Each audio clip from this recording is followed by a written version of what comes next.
Kailash Chandra transcription number 4. Get ready. 5, 4, 3, 2, 1. Start. Sir, the Essential Commodities Act was passed 5 years ago, and when the minister yesterday came with an amending bill, we expected that he would give us a brief report on the working of this measure for the last few years. But unfortunately, we are kept in the dark in regard to the exact working of the Act and the nature of the difficulties the minister is facing. Sir, as far as I know, many of the provisions of this enactment have been observed more in violation by his agents at the state level.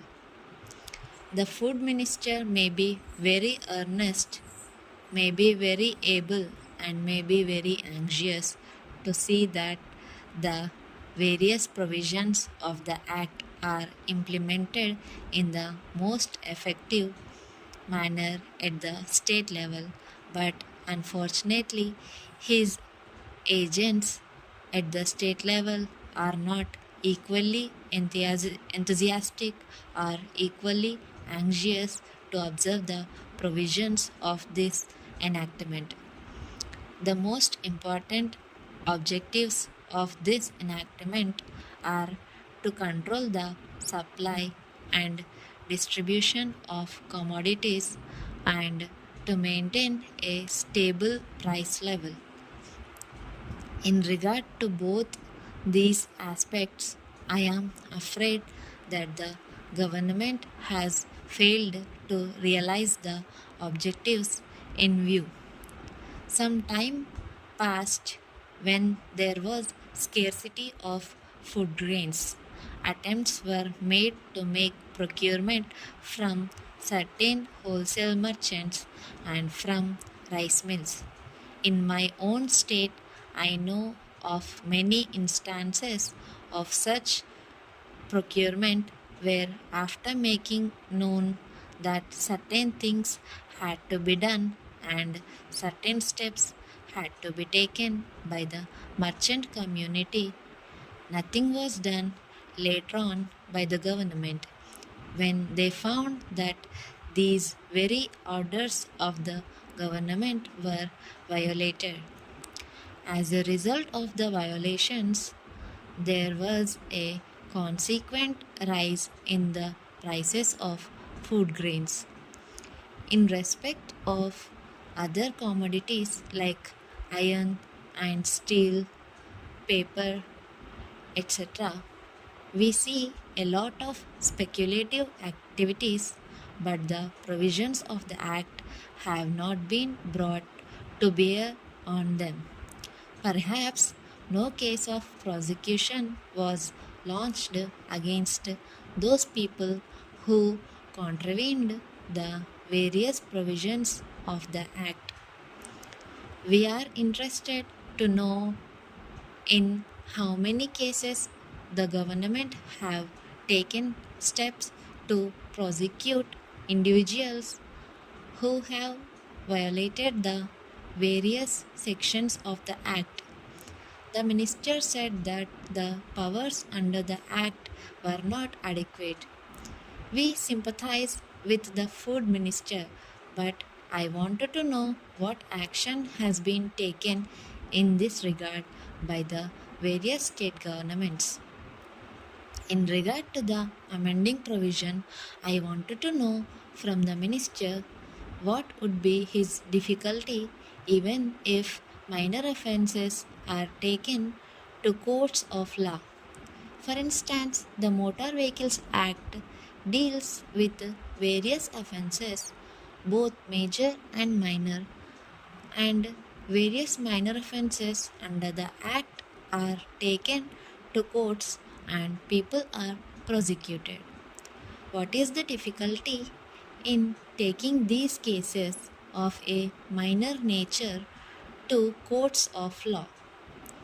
There, the people will have some safety that they will get a hearing, and if the offenses are really offenses, then they would be prosecuted.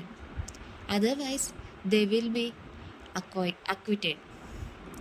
Here, the minister says that there should be a security deposit. If there is a violation of a particular provision of the enactment, then the executive authority will have the power either to confiscate a part of the amount or the whole of the amount. We are clothing the executive authority with more powers. I do not grudge giving powers to the executive authority, provided they are used properly and effectively and in a most fair manner. But unfortunately, there have been discriminations apart from the ineffectiveness of the various provisions. Wherever these provisions were used, there had been discriminatory use of these provisions against a few or in favor of a few. Normally, when officers are clothed with more powers, there is large scope for corruption. I feel that it would be desirable to avoid such malpractices, and it would be desirable. I think that even for minor offenses, the parties should have a chance to defend their actions. I do not think that this problem of dealing with minor offenses will become complex or complicated in any way. If we take them to courts of law, I want a reply from the minister in what way he is suffering from a handicap in dealing with minor offenses or offenses of a technical nature. The honorable member made the point that even if this thing was acceptable to the House, he did not know what amount would be demanded as security. So the minister should tell us what amount is normally expected from a licensee in all cases and what the offenses are which are of a technical or minor nature which he has in view. We are not told which are major offenses and which are minor offenses. Clarifications on these points are necessary. I wish that the act which came into effect long ago was implemented properly. I know that the minister here is very earnest in implementing it, but his colleagues at the state level and at the central level are disappointing him. Thank you for watching. Subscribe for more shorthand dictations. Like and share this dictation with your friends and comment your doubts below.